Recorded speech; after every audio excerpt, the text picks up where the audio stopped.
Hey YouTube, what is going on? Bombastic Bombman here today at you with another good video, or at least I hope is good. So today we're gonna just really be doing ranking which place in Warframe, as you're seeing right now, is the best to get alloy plates. Why am I doing this? Because I ran out making crappy dojo stuff, but we will not talk about that. What you will do is like and subscribe. I am not asking, I am telling. And that is a threat. Yes, it is. Anyway, this video isn't really for everybody. It's mainly for the people that don't know how to actually get alloy plates. So, yeah. Remember, all these things are taken from really a single playthrough. And I'm not using any boosters to, give myself an extra chance on getting the resources I need. So, yeah. Without further ado, let's jump into it.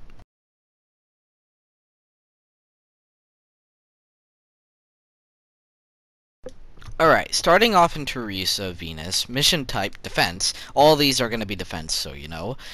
I'm not using any resource boosters or drop chances, like I said before, though I do highly recommend you do use them.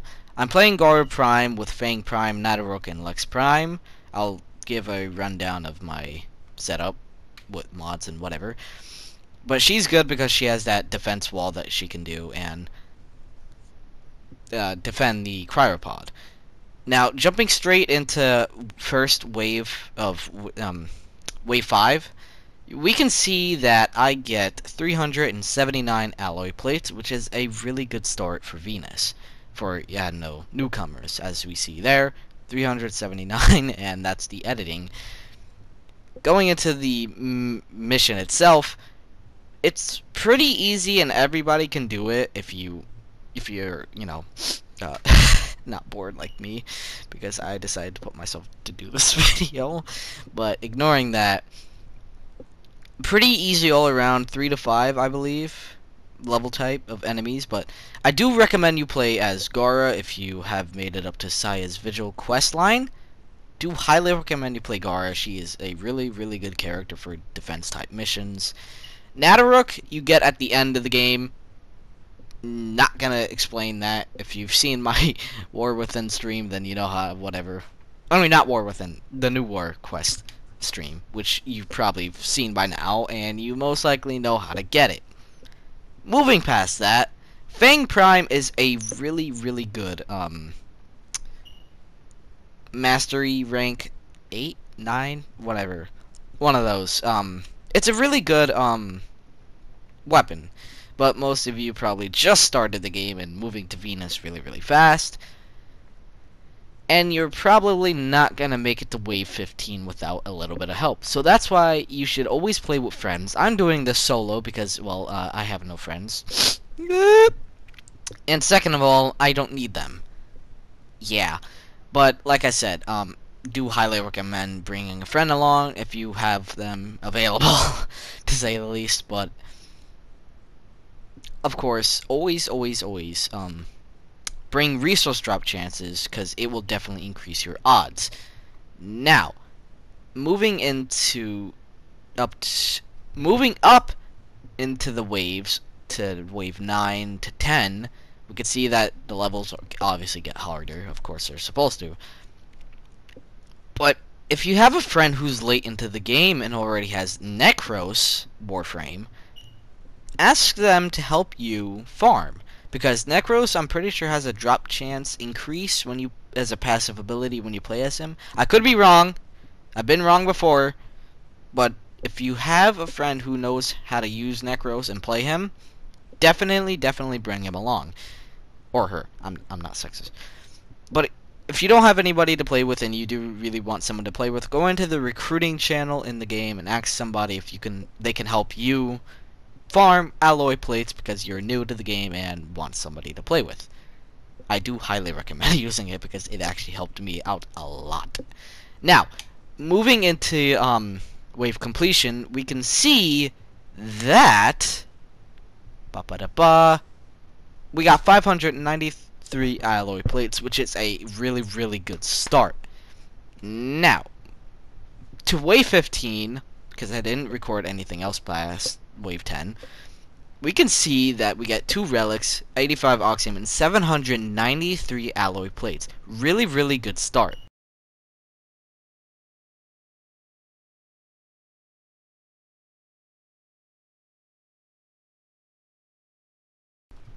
Alright, moving into Phobos, we have, obviously, the Junodera crewmen, Corpus, whatever the hell you want to call them, Junodera enemies. Now, I don't actually have the picture of what their weaknesses are. Got to grab it. Do not worry, though. Also, I forgot to mention it in the first part, but always loot the surrounding area. It could also have a better chance to give you more resources that you want, and you know, just really the whole thing of the list of resources on that exact planet. Now, like I said before, if you have a friend that has Necros, please bring them along with you to make this thing go way easier. Cause let me tell you, it's gonna be a while before you get a lot of resources, because it takes a time. Now, wave 5, Junodera enemies start getting a little bit hard, if you would say. They're not exactly difficult for me, at least, but Now, as you saw, I was looting that area with the crates and all that, and I'm also playing as Garuda Prime. I know I'm switching from one step to another. Stay with me here. But I'm playing as Garuda Prime. I do not know why. That's a good question. I should be playing Garuda Prime due to her defensive capabilities, like I went over before, but I'm not. So, yeah. But however, it is also a good source of oxium wherever you fight Corpus, because of their drones, and you're gonna need oxium later on for a lot of things to build, obviously.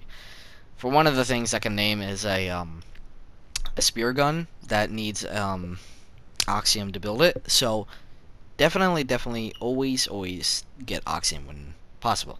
Now, as we leave, or no, actually we don't leave. 40 oxium from the round 10, 159 things, alloy plates, and the alloy plates actually didn't change going into round 10 to 15, which is actually really sad. Now, moving on to Ceres.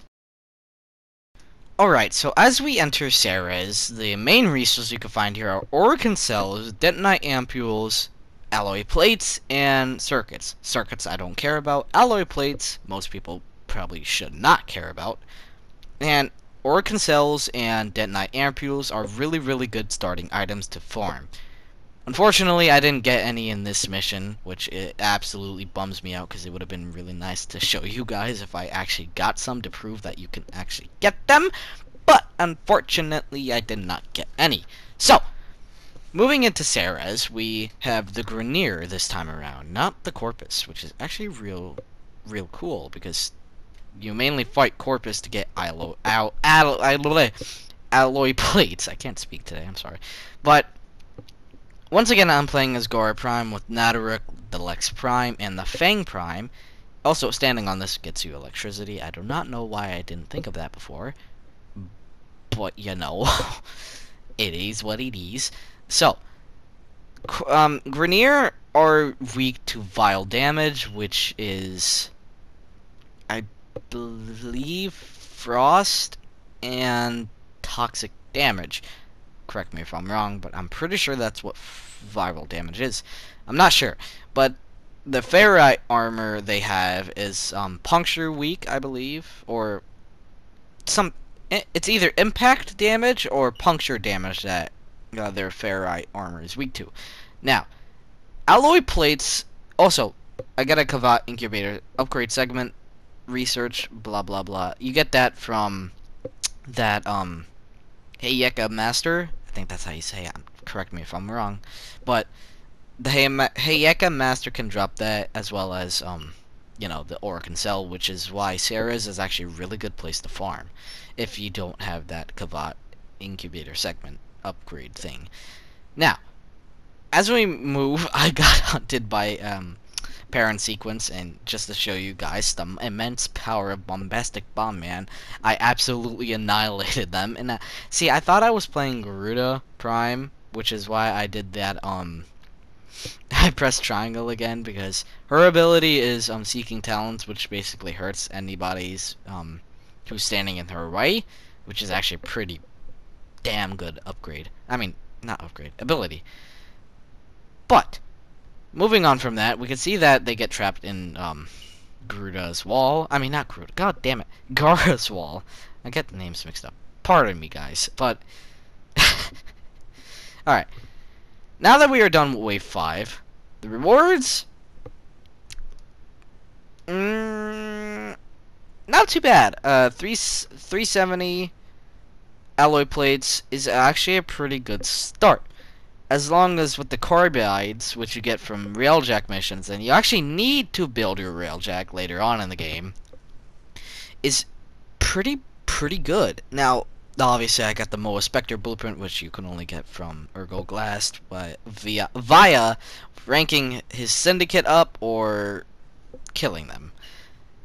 As we see, we got 800 alloy plates, detonite ampules, an H6 relic again.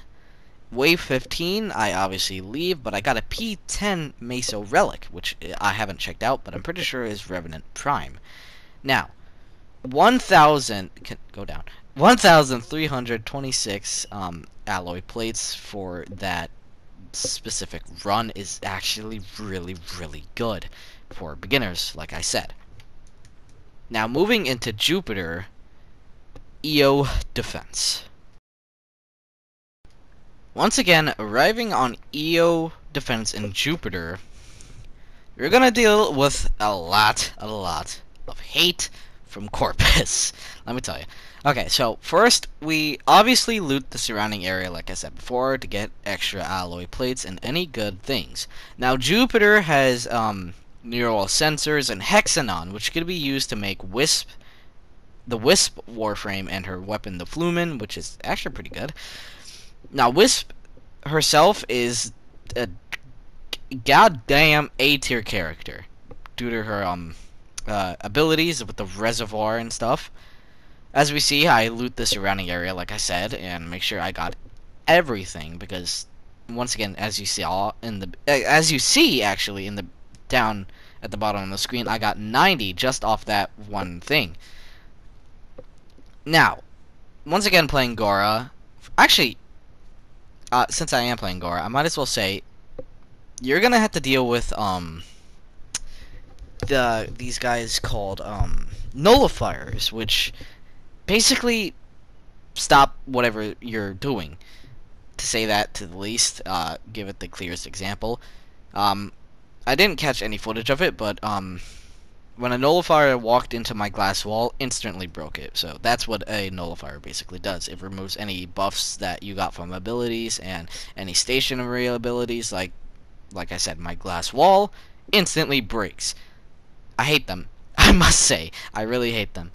Now, on this specific area defense, there is a under the cryopod, where the Warframe cryopod is actually a trap down in that hallway. I don't know if I showed the terminal or actually do it myself, but it basically lights up. There's the terminal. It was a green pad, right there. There you go. So basically, activate that, and the entire top will basically be electrified. Pretty good to stop any enemies from really advancing on your objective, and if you need a little break, because it's gonna get hectic real fast. Now, I actually got two Iatan stars, one Iatan Cyan star and Amber star, which can be used for sculptures, which just they can also be used to trade in for endo, and they're really just there for looks, to say the least. Now, Hexanon, like I said, it can be used to make Wisp and her Warframe and her weapon, but could also be used to make some other things, especially in the dojo. Now, I do still recommend playing as Gora, but I do recommend using a dojo lab weapon you get from, well, a dojo. Albeit, I must say, Tenno weapons from the dojo are really, really good for this type of mission because, like I said, you're going to be dealing with a lot of hate from the Phobos enemies, and they're really just not fun to fight. Now, you're also going to have to deal with a lot of these amalgams, which is what you see here. Sentient combined with Corpus. You're going to see them twice, actually, in this video. Once just right there, and upcoming, which there are different types of amalgams. One I hate are the Stratior, or it's basically one half of okay, you got a point. But here we go, showing what I got from Wave 5. 175 alloy plates, 17 hexanon, 2 neural sensors, which neural sensors could be made. Also, here are the amalgams I was talking about. These guys, I hate them. But neural sensors can be used to make warframes themselves, actually. They're mainly used to make Warframe headpieces, the neural optics for any type of Warframe. They're not really used to make normal Warframes, mainly primes, but there are of some cases that they are made in normal Warframes as well. Now, Wave 10, no change in the alloy plates, which is actually really, really bad, let me say. Now, as we see here, we have the other type of amalgam, and actually Wave 15. And like I said before, the Corpus Nullifier took down the walls, and it was just bad. 2 relics, A3 and P8, I think that was, I didn't see it. But, first of all, a new relic, mod, nice. 2 neural sensors, 387 hexanon, 31 hexanon, and 381 or 37. I don't really remember because, yeah. But first of all, let me say this. It seems that Ceres is a really good place to farm for alloy plates if you're a beginner. Second, obviously, Venus. Then third would be Jupiter, and then fourth would be Phobos, which is actually really sad because I spent a lot of time on Phobos. Now, there are other places that have alloy plates that I'll get to in the next episode of farming alloy plates for new Warframe beginners. Peace out, guys, and remember to stay bombastic.